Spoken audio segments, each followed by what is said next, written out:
Sir. Lieutenant, seems our governments have been very busy to make this possible. All the way to the top from what I hear.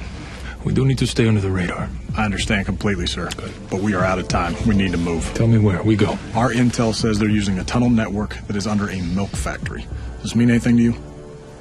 I know exactly where that is. It's not far from here. Then that's where we're going. The most unbelievable missions will never ever reach the ticker tape because the guys are BSing about it at Danny's over a slam burger because it didn't go wrong. And guess what? Herculean efforts took place that will never get passed outside of our circles. And those are the extra beer on me and a slap on the back, and we all know. And that's something you get to take with you down the road, forever. I mean, that's what you get to hang your hat on. And guys like Mikey, I mean, there isn't a single funeral, and I've attended far too many in the past, 4 years, that I don't think any real warrior, I mean a warrior, I'm not talking somebody that's just a soldier, doesn't have a little bit of jealousy that you're not that guy, because they're in a better way to go out. I mean, somebody that's going out shoulder to shoulder with his brother fighting a bad guy in a savage land, you can't, I mean, that's dying with your boots on. That's a gunfighter's life right there. So, there's that little piece of you that just is like, that guy was kind of the lucky one,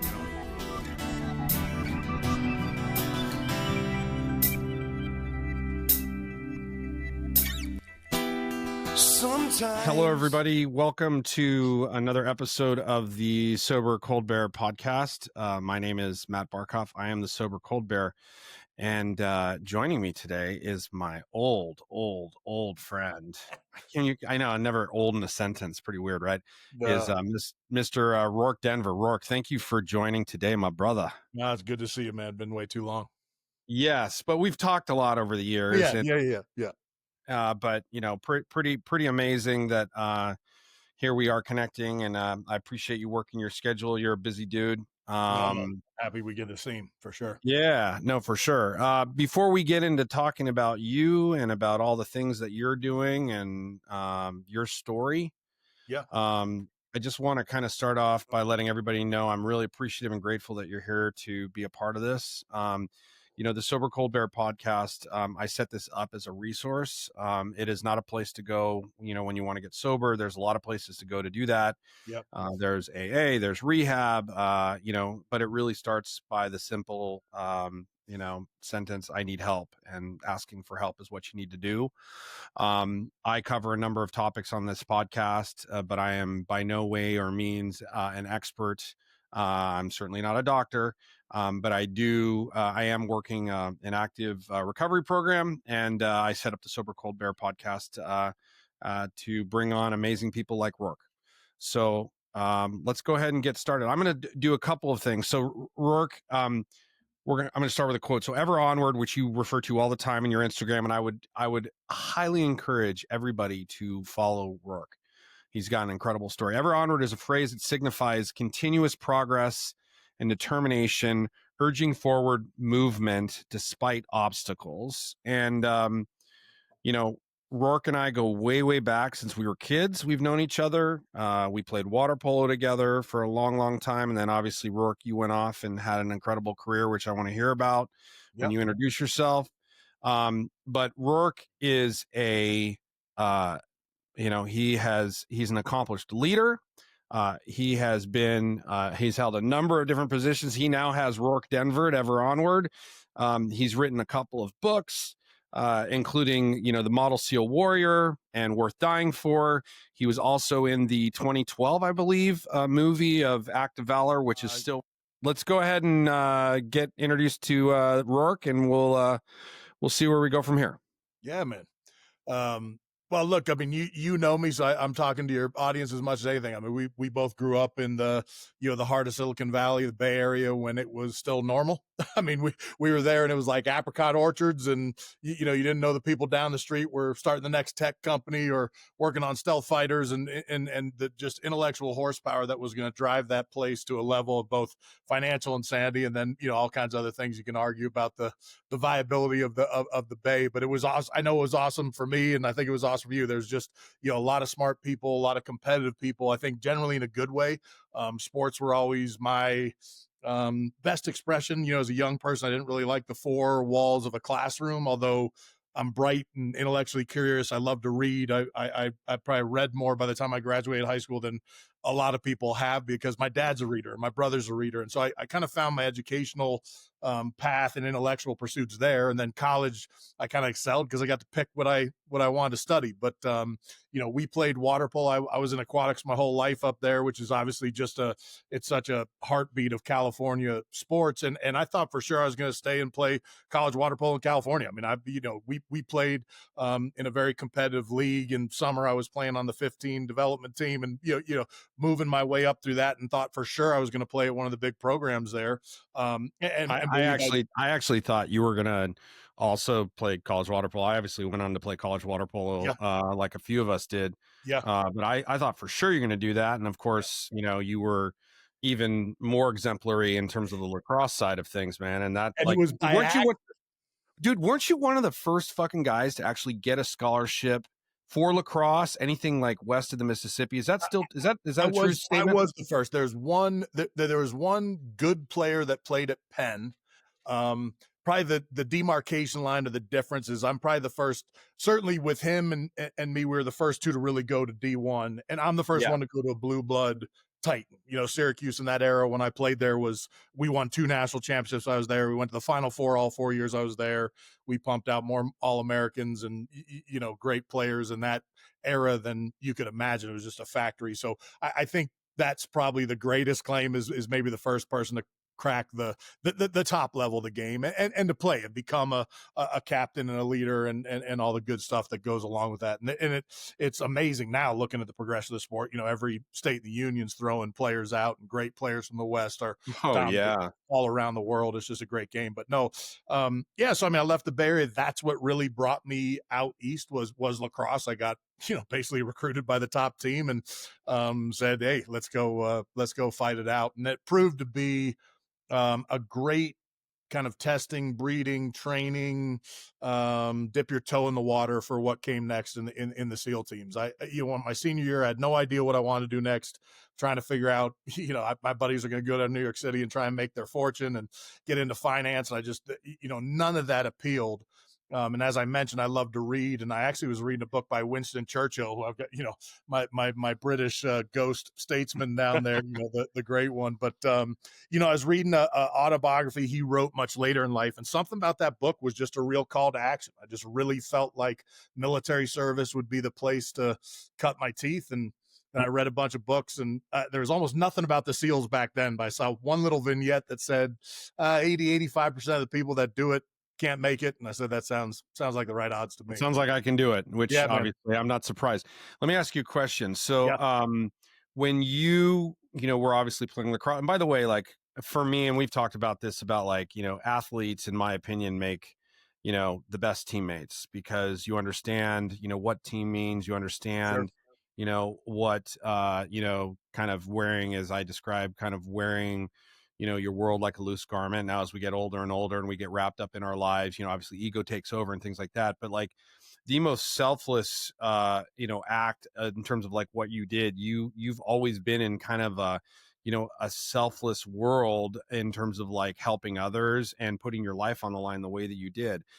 How did you end up, finding out about the Navy SEAL and Special Ed Forces? Like, did somebody like approach you when you were a senior and say, hey man, you kicked ass? Or did you like reach out to somebody? Like, I've always been curious about that. Yeah, no, it really was self-generated. In that era, there were no recruiters. I mean, you remember the Navy, Marine Corps, Air Force recruiter, Army guy that showed up at like the high school campuses trying to, unfortunately the misnomer is try and get the kids that don't have anything better to do, which is far less the case than people realize. That said, there was no active recruitment or targeting, particularly in special operations, because it was such a small contingent of the U.S. military, and then the SEAL teams were probably one of the smallest of all those. So it really was reading that book, knowing military service was where I wanted to kind of start my adult life and kind of pursue things. And then I did a bunch of reading. Super easy to read about all the infantry divisions, the Army, the Rangers, Marine Corps units,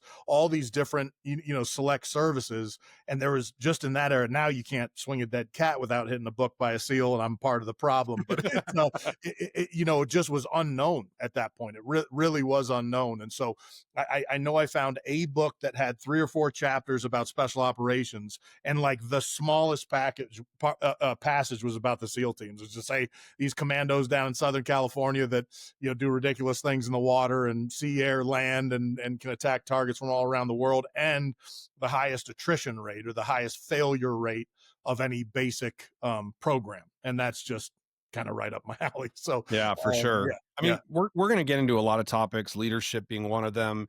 We're going to talk about kind of how you evolved as a person once you got into that side. Sure. I kind of the mental health side of this.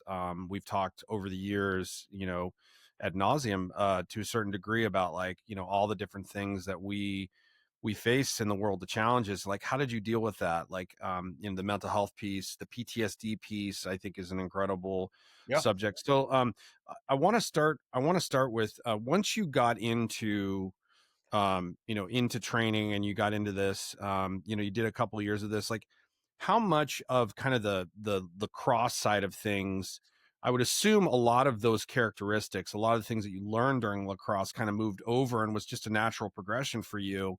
Yeah. And just continued to kind of feed your appetite around, the belongingness of, of being a Navy SEAL and everything else. Tell me a little bit about that, and kind of when you talk to, because Rorke is an incredible public speaker. He does a ton of corporate speaking.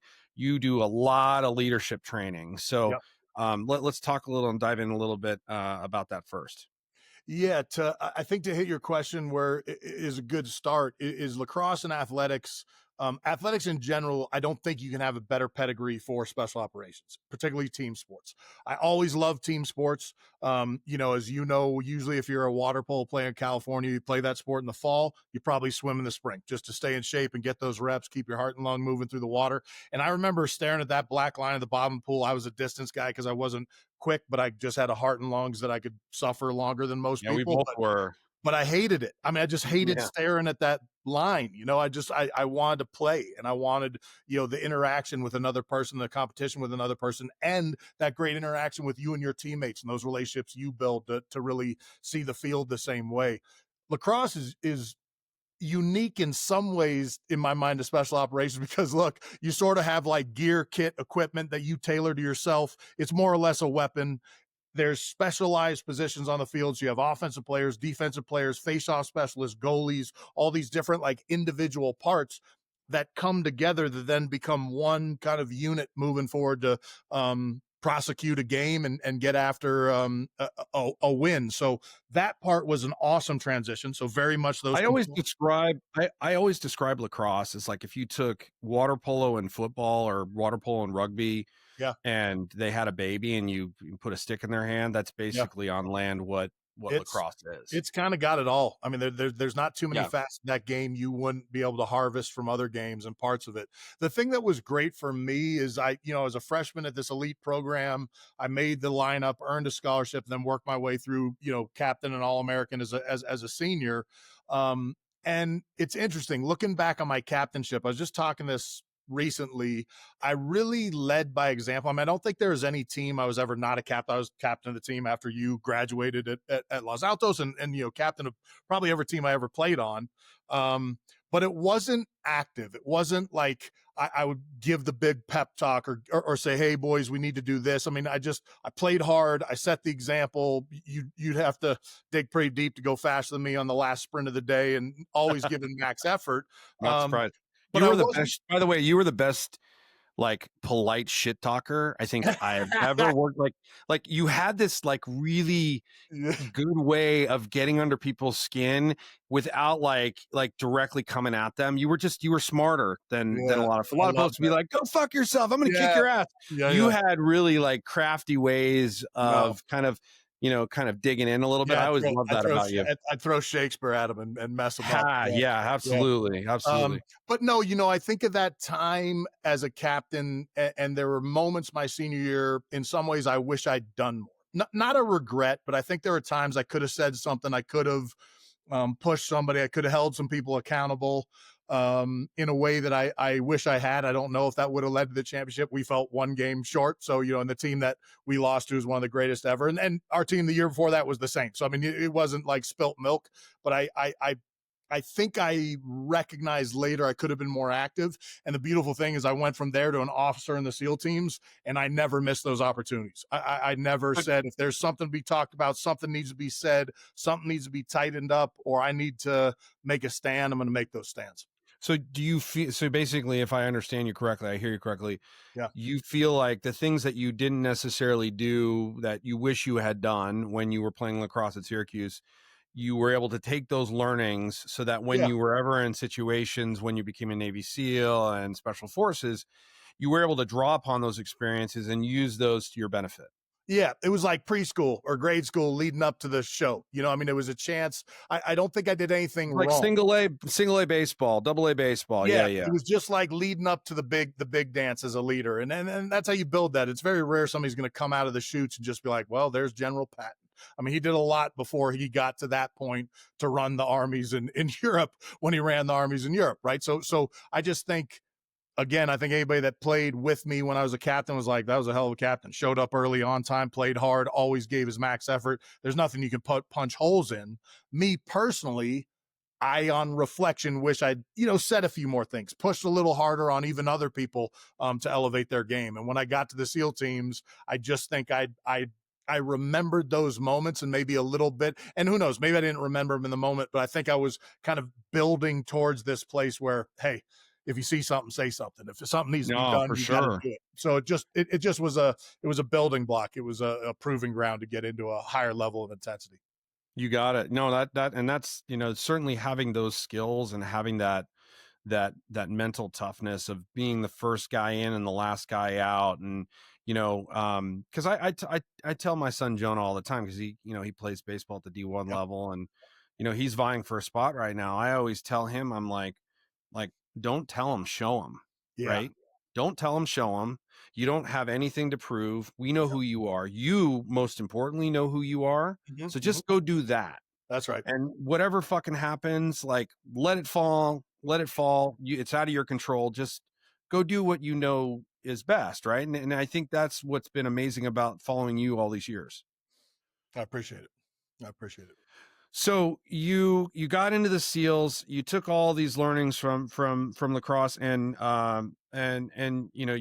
you continued to just elevate up. And then at what point did you really have to realize that you started to specialize? And at that point, once you really started to special, because special, I don't know exactly the levels, but kind of talk me through kind of the progression of your career when you were doing that, where you started and how it got to, to where you were, and kind of what was the pinnacle, and let's go from there. Yeah. I mean, the explain the military is trying to, stuff 50 pounds of something into a 10-pound sack, to really understand it. In the basic terms, I started as an officer, which the SEAL teams and the basic course, BUDS, basic underwater demolition SEAL training in San Diego, Coronado Island, that's where everybody starts, is unique in that the officer and an enlisted go through together. There is absolutely, the enlisted guys don't call us sir, they call you like Mr., but that's formal. Mr. D, Mr. Denver would be the way they'd call me, as opposed to, Ensign Denver, which is the first rank. And it's designed that way that you really have to earn your stripes, officer or enlisted, amongst the peers, amongst those that you're going to eventually enter the actual SEAL teams, the assault and combat units with. So from day one, you're kind of earning your reputation, your stripes, your skill set. And as an officer, they load the plate a little bit more because they know you're going to be in charge. So right from the beginning in a leadership role, I showed up my first SEAL team, very quickly, because we could talk an entire podcast on BUDS with the stories and the intensity of that place. My class started with about 185. We graduated 22. 22 of us went on to the teams, and boom, I showed up on the East Coast and was there for pre 9/11 for about 2 years, which was a real gift to kind of really sharpen the sword, learn the skill set, get to do some, fun, hairy stuff by any normal person's standards, but not what little did we know what was to come. And then I was deployed on 9/11. I was down in Central and South Oh, America. no kidding. 9/11 erupts, and we thought we'd be in Afghanistan within days, and it took a lot longer than that. So it's weird how the tides of war will play against you or for you. I thought I'd missed it, because another team went in behind us because we were already running operations down in Central and South America, doing counter drug, counter narcotic training with the host forces, and kind of watching the bad guys down there.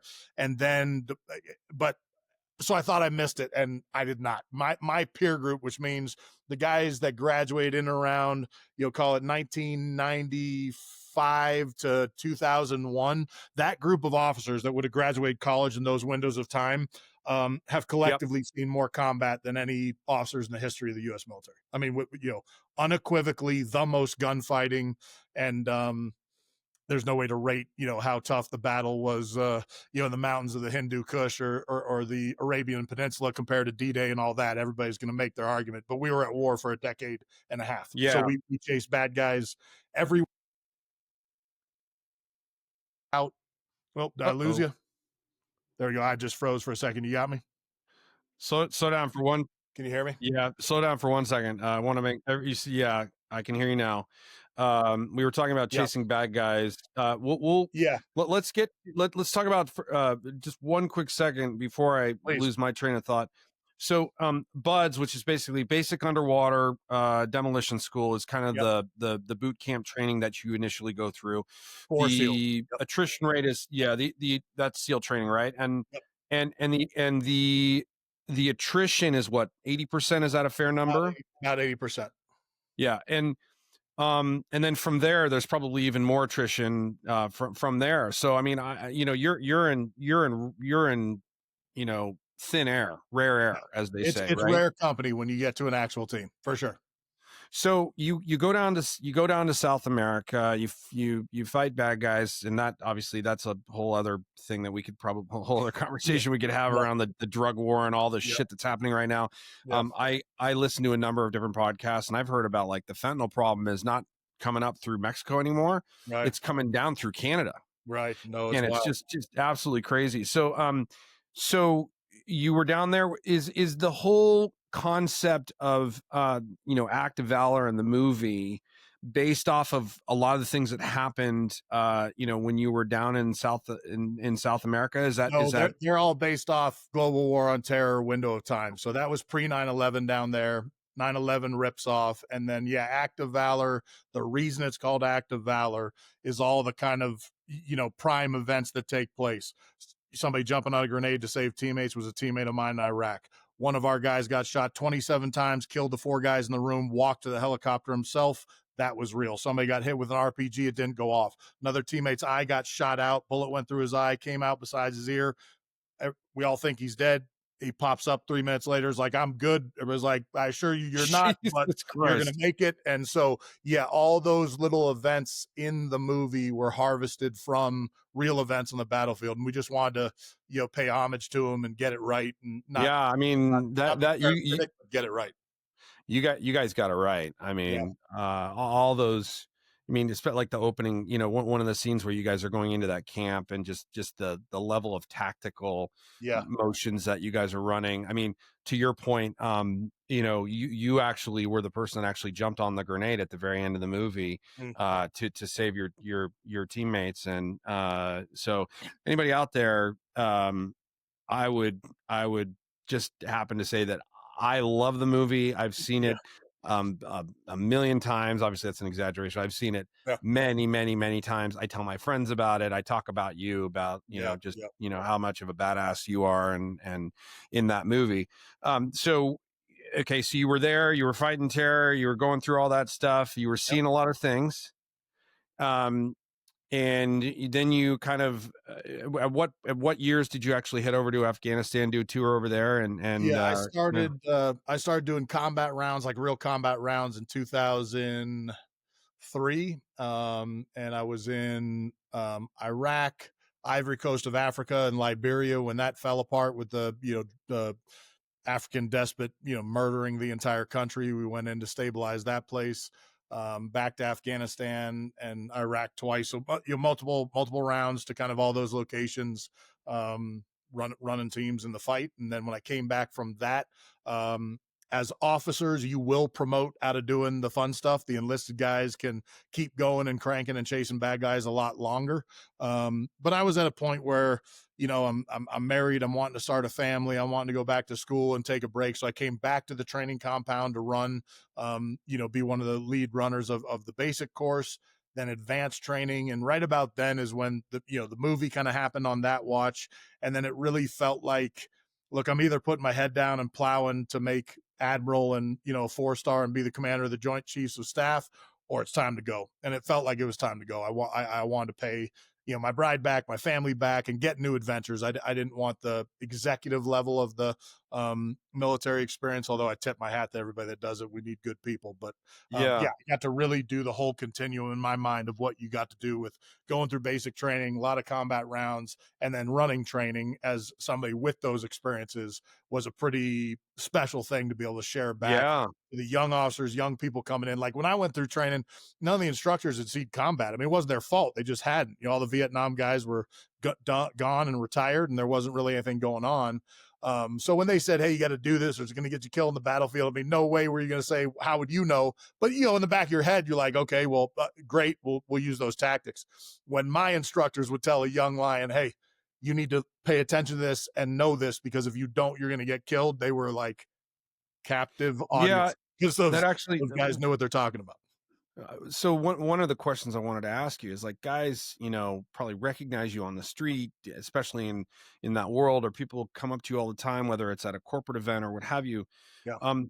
For those young guys that are thinking about getting into that business, sorry, remind me again, what year you finished your service? Was that 2014-ish? I came off active duty. I thought it was. And then you got to do 20 years in the military to get a retirement. So I stayed through 2018 so I could do my time in the reserves to get 20 years. Yep. Of course.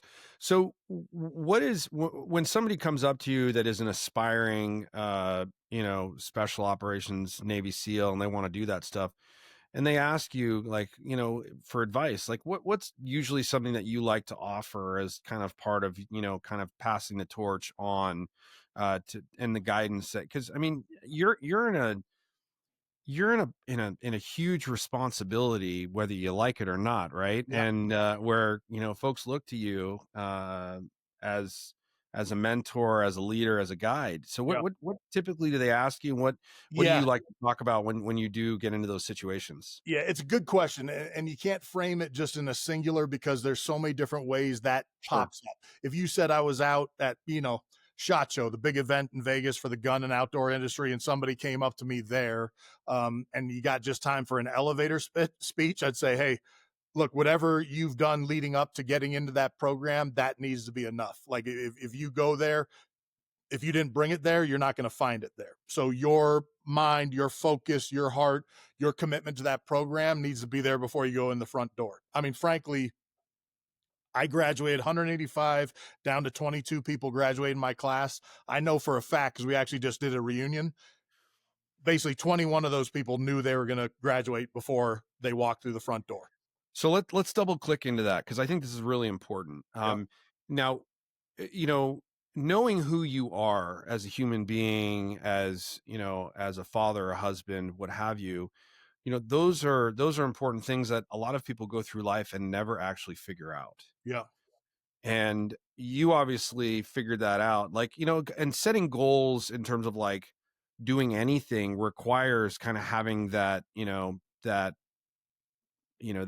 future thinking where you're kind of talking yourself into, something that's actually going to happen that hasn't happened yet. Right. Yeah. So what type of mindset do you have? Is it, you clearly knew who you were. You clearly had a very clear identity of who you were. And, but you also knew what you were capable of in terms of like the baseline of like who Rorke is. Is that a fair way to kind of look at it? Yeah. I didn't go in there with any bravado or beating my chest or thinking I was better than anybody. I just had practiced the things we're talking about. I mean, it would have been easier for me to stay in California and play water polo. It was harder to go to the East Coast and play lacrosse. There was a much less of a chance I was going to distinguish myself in that sport than the other, just based on pedigree, background, and knowing the game. So it's like, look, this is going to be hard. I like hard. Let's go fight it out. So I think I'd done steps of things in my life and great mentors from my dad, my brother, coaches, pastors, friends. My mom's, tough as nails and a real artistic, believe in anything type thinker. So I think I had all the tools going in there. And then you bring up goals. I was watching one podcast. Half your listeners are going to know what I'm talking about. But somebody I saw recently had such a great thing about goals. They're just like, look, I don't really care about goals at all because everybody at everybody at the final of the 100-meter dash at the Olympics had the same goal.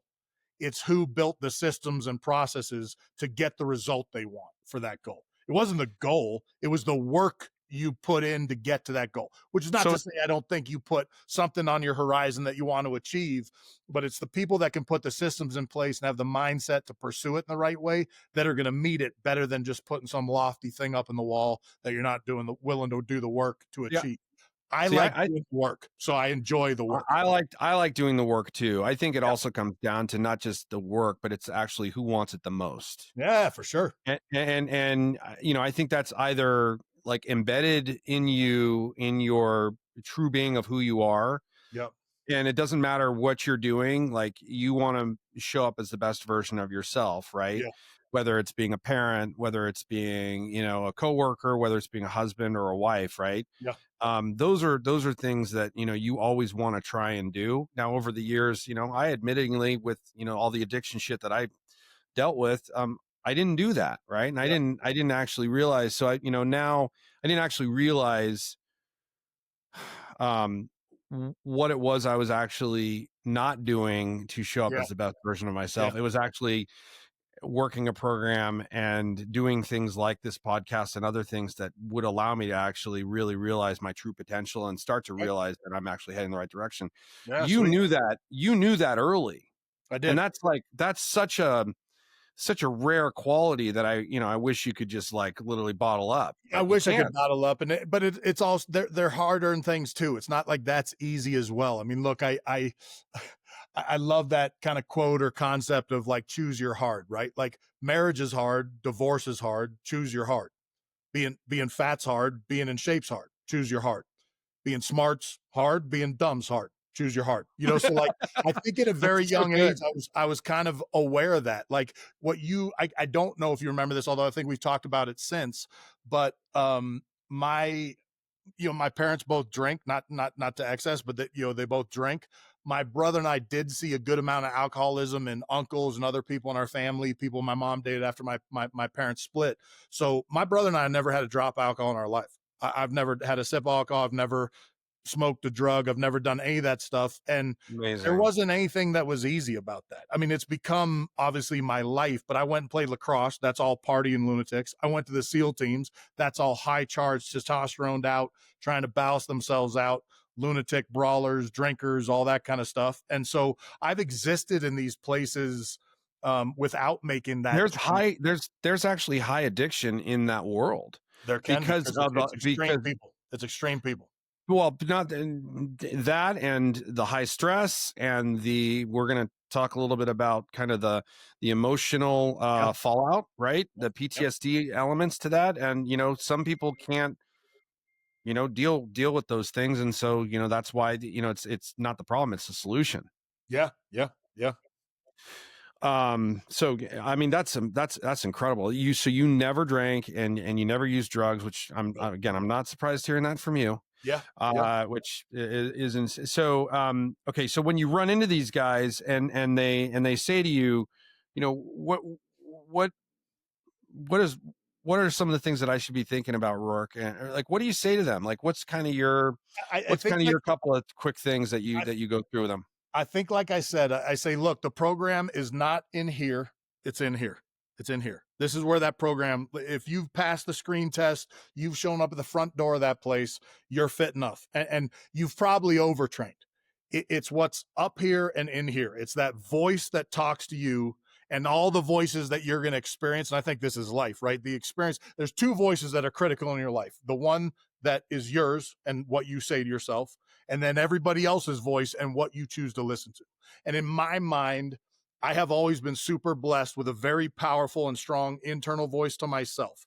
I think Mm. when things got hard in SEAL training, there's a whole bunch of people that like believed their voice that said, I can't do it. And guess what? All the instructors are telling you, you can't do it. I didn't listen to either of them. Or, I mean, I didn't listen to the instructors, and my voice was like, bullshit. What one man can do, another can do.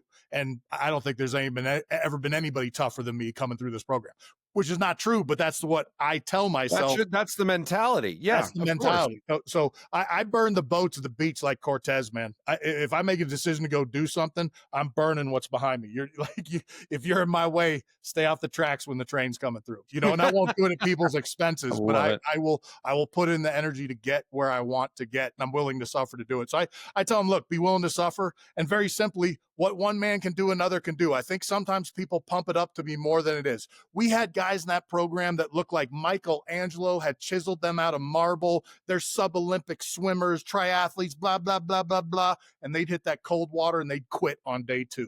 And then we'd have some kid from like Missouri that taught himself to swim a week before he showed up. And we can't kill that dude with a nuclear weapon because he's tough up here. And that's what we're looking for. So I tell them there isn't a secret. There's not a shortcut. There's not a secret. You're going to suffer. Are you willing to suffer enough to see through where you want to be? That's exactly the kind of what I was looking for. And by the way, like the analogies that you use in terms of like one thing is hard, the other thing is hard. Like everything is hard. It's what you decide to actually do and putting your mind to it and moving forward and pushing forward and doing that. Now, you saw a lot out in that business, that line of business, right? Yep. And one of the things that always hit me the most whenever we'd talk was just about, and this is kind of extension to kind of your mental strength that you are that you're so good at. It's your superpower, right? I appreciate it. So you saw a lot of things, you saw a lot of death, you saw a lot of guys, get hurt, get shot, die in your arms, things like that. But you always said to me, I don't have much in terms of like PTSD or like emotional trauma. Yeah. And I think that's like, first of all, it's insane. But I'm just curious, like, how is that? And how have you learned over the years to, I guess, compartmentalize those feelings to actually humanize them in the reality? Yeah. Does that question make sense? It does. It totally does. It's Okay. not an easy answer. It's not a singular answer, but I can Not looking unpack for it. one. I think no. I think I do think the question that get asked all the time, right? Because I do a lot of like corporate speaking and leadership training. People ask that question of, are leaders made or are they born? And they want it like binary. They want one or the other. And I'm like, you were about to say it's binary. this is not a cop not out. binary. It's both. I mean, people will learn and grow. And then there is also an X factor. The greatest leaders I've been around that is something inside them that's different than others. And so I think all of us are on some spectrum of all these different, the alchemy of things that make us, our history, our genetics, all these different things. Matt, I swear I was made for that job. I saw stuff on the battlefield that would make a Saw movie look like a Disney movie. And I sleep like a baby. I just sleep like a baby. It's not, and I don't even I got to push that into a box so I don't deal with it. I feel like it's all there at all times. I do think for me, I don't know if it'll sound silly, reading, like the stuff I read growing up, like my dad had my brother and I reading, Lord of the Rings before that was a movie series and people knew about it. The Hobbit, Jason and the Argonauts, Hannibal taking the elephants over, the Alps to fight. Did you read the Bible? Great battles and biblical stories, monomyth. Harry Potter nowadays, young kids, if you're reading Harry Potter, if you don't think you're reading some level of the monomyth and the person that will sacrifice themselves for the greater good in others, you're missing the whole point of the story. And you're not. That's why those stories resonate. So all that stuff philosophically, I have a very emotional and philosophical kind of compass bearing inside me. So I was never cold to what was happening on the battlefield, but I was also never so emotional I couldn't think past it and understand this is the job we came to do. I can do it, and I know I'm gonna be okay doing that. And so, and with that, it's a living continuum. I know I've told you this before. I tell my bride all the time, I'm like, hey, if I start doing some kooky shit, tell me. If I start acting weird, tell me. Who knows? Maybe it's gonna hit me in my 60s. I doubt it, because like I said, I just think there's a handful of people that can even do the job we did, which is not. There's plenty of guys that are special operators that have heavy PTSD, have gone the way of the bottle, drugs, ruined themselves, and had a hard time, and then plenty that have gone out and sought the help. I've had teammates that I thought no way would they have a hard time with it, and lo and behold, fortunately, we got our hands on some of them, and they were having a harder time than I realized, because you spend an entire time in the military of suffering in silence, suck it up, don't complain, and then all of a sudden you're having a hard time. You don't want to complain. So that's the biggest thing, is of getting guys to actually say I need help or something's going wrong. I just didn't experience it. I felt like I was just made for it. I think there's this kind of expectation that, you need to be tough and you can't show it. And it's almost like, you got to just put up that protective wall and not get through that. Doesn't matter how you're feeling. I think a lot of, for a person in myself that, over the years, I've done a lot of work around trauma and around working on myself. Yep. We oftentimes, put up these fronts, but behind those fronts is where all that pain lies. Sure. When it came to things like when you encountered a traumatic situation, were you able to just kind of almost compartmentalize that into more of like a business transaction, In the moment, for sure. Yeah. And so, because they're, in any moment, I'm sure over the years, you have gotten emotional, but it sounds like you're able to kind of draw a line in terms of like where that emotion starts and when that emotion starts and where it stops. Yep. And once you get to that point, it's like, okay, now I've done it. Now I'm going to move on to the next thing. It sounds like that's what you've learned to do. I felt like most guys in special operations, because of the level of intensity of training and kind of personality, are pretty good at compartmentalizing and kind of focusing on the work. What is the priority right now? How do we win this gunfight so I'm not that, and we can deal with it later? I think for me, I had a really good ability to, do that in the moment and then not just bury it in some weird place. I got back from some of the gunfights we're in, and once the report was written, the boys had their gear cleaned. I got my gear cleaned. I'd take a couple deep breaths, maybe have a cigar and be like, oh, that was a rough night. And then, clear the system and get ready to go do it again. And I think I was also aware, hey, I'll be able to reflect on this and work through it. And it ended up being less work than I realized. Like when I got home, it wasn't like, oh man, I got all kinds of stuff to unpack. It was kind of like, to be honest, I feel like I was in the right place at the right time, doing the job that God made me to do. My family built me into doing, and I'm glad they sent me. I mean, I felt lucky to be a part of it. And like I said, unless something takes a right angle turn that I don't see coming, I feel great about the time I was in it. And if you told me I could hit 100 more targets, I would hit 100 more targets. Your parents must be just so fucking proud about like all the things that you've done. Like, being a parent and myself, like I'm super proud of my kids. Yeah. And to be able to draw upon that and be able to, have those types of connections is just absolutely amazing. Yeah. Cool. A lot of that service runs through families. I mean, my dad was a gunfighter, lawyer in the courtroom. And then my brother and I both end up in service jobs. I went to the military. My brother's a captain in the LA County Fire Department, and he runs in the building. Well, he's got a tough job. Yeah, Jeez. Man. So, I mean, we like the service and we like the hard places, man.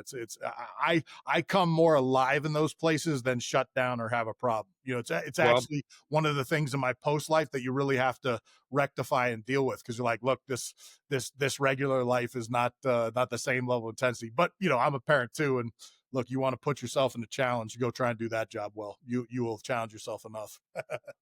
Well, I appreciate you kind of talking through this and stuff. I want to kind of switch gears and cover one last subject, and then we'll go ahead and wrap up. And I want to talk about kind of your progression, from the service, from special forces into the business world, and how you adapted to that. I mean, obviously, you had all the skills that you needed to do, and all the things that you're doing today is really kind of a manifestation in terms of your career, is a manifestation of all the things that you've been doing over your entire life. Right. Yeah. So how have you taken that into the business world? What do you like talking about when you get on stage and speaking about? Is it do you have kind of and this is, I know a lot of people are going to see this, and I obviously am always trying to promote, those that I know you are. Yeah, are appreciate it. part of this. So do you usually kind of uh, do you sit down with your clients and say, we're going to have these conversations. We'll get to that in a second, but how did that all kind of move over? And I got very you know, lucky in my exit. I was very lucky in my exit. And I don't say that to gloss over that I did something magic. We were put on orders to go do that movie, Act of Valor. I mean, we literally were assigned to go do that movie. We do that movie. We think this is going to be at the bottom of a Walmart DVD bin, never see the light of day. Next thing you know, it's releasing commercials on Super Bowl Sunday and turns into the #1 movie in America. And so it kind of took fire. And I still had a couple years left in the military, but at that point I knew I wanted to write. There were very few SEAL books out there in the ether. As I've told you, I love to read. So I was kind of ready to write. I felt like there was a story to be told. I think my SEAL book is different than a lot of the SEAL books, not better or worse, just different in that there's not a lot of I killed this many people or I killed this person, these specific mission sets. It's the higher ideals. It's the things we learn, the ethos, the spirit of it, the why, what I learned and what lessons a lot I of think things that we're talking about. yeah, a lot of things we're talking about. And so for the basic corporate event, if your company is calling me to come in, I'm going to talk about leadership. I'm going to talk about culture. I'm going to talk about kind of human performance and the way you work as a team to compete and take care of one another at the highest level and keep focused on those things that you might not be paying attention to that will really bring you to that next level. And yes, I can, if a company's like, look, we really want to go down the hole on sales, marketing, onboarding, I can find the story. In the end, I'm a storyteller. So I don't get up with pie charts and bar graphs and try and teach. I'm going to tell a story from the battlefield that I learned up on some mountain ridge or underwater in training or some, situation that fell apart, the lessons we learned from that and the techniques and procedures we put in place to go win the day and not have it happen again. I try and make it super entertaining, high energy. It's 80% entertainment up on stage and about 20% takeaway because that gets people off their phone. I mean, I do a speaking event, an economist talks before me to a financial crew. Everybody's on their phone checking the score of the the Broncos game. I get up there and it's like, whoa, what's happening? And tell some big stories. Oh, I've seen a lot of your talks, dude, Yeah. and they're incredible. I mean, I have a lot of fun with it. I mean, the thing is, and that's the beauty of you, and just like you're talking about storytelling, I love doing this because the interaction of carrying a conversation for 50-55 minutes is a very difficult thing to do. For sure. And it doesn't matter whether you've known somebody that, your entire life, like we've known each other. Yeah. It's still hard to get on and, talk to somebody for 45 minutes. I mean, if you look at all the different podcasts I've done, I've had CEOs, I've had guys that run rehab centers, I've had people that have rolled out programs, I've had, a guy that, almost died, from liver failure. Right. And having the courage to be able to get up and do those things and the courage to talk about that stuff, like that's absolutely something you want to hear about. I would never want to tell you like, hey, come in and talk about sales. Like, fuck that. Like, I want to hear like stories. I want to hear like real shit. Of course. I want to hear emotion. I want to hear like learnings. I want to hear leadership, like in a good way. Yeah. What do you like to do with like teams in terms of like team exercises? Like you've been on a couple of TV shows, which I've enjoyed seeing you over the years. What do you like to do? Do you actually do outdoor team building, character building events? I have a crew that we've done a few more experiential things. They're tough. I think there's groups that do that really well. I think they've kind of built a program that, there's some jet pilots that do, some like mission planning and jets and, attack stuff and put all kinds of like curveballs and scenarios and stuff like that. It hasn't really fed me in a way that makes me want to do it full time. I do think in-person kind of live events are just going to get more and more important as, AI and all this online stuff. You don't know if you're looking at a real person or I know it's scary. That's like telling stories. And so like, I think in-person live events are about to explode because I think people are like, I want to go see somebody play a guitar, not a robot playing a guitar rendered in perfect visuals that I don't even know that's not Eric Clapton, So, I've done a little bit of it, but on the team building side, I guess it's tough because it always feels like, I say this respectfully, you'll know what I mean when I say this.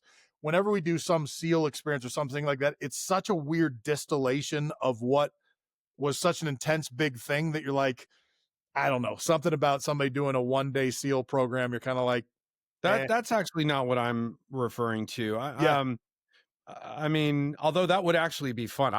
No. And there's I a would bunch of freaking people that do it well. I just don't enjoy it. I've done a couple of them and like, I didn't really feel the energy. There's an event I have in my mind right now that I'm trying to unpack, and I don't want to go too crazy slinging ideas out until I have a little more set. But I think there's something for youth, for young people coming up that could be super impactful with putting them in, some fun situations, some mentorship situations, and some rugged environments where they might, open the aperture a little bit about what they're capable of.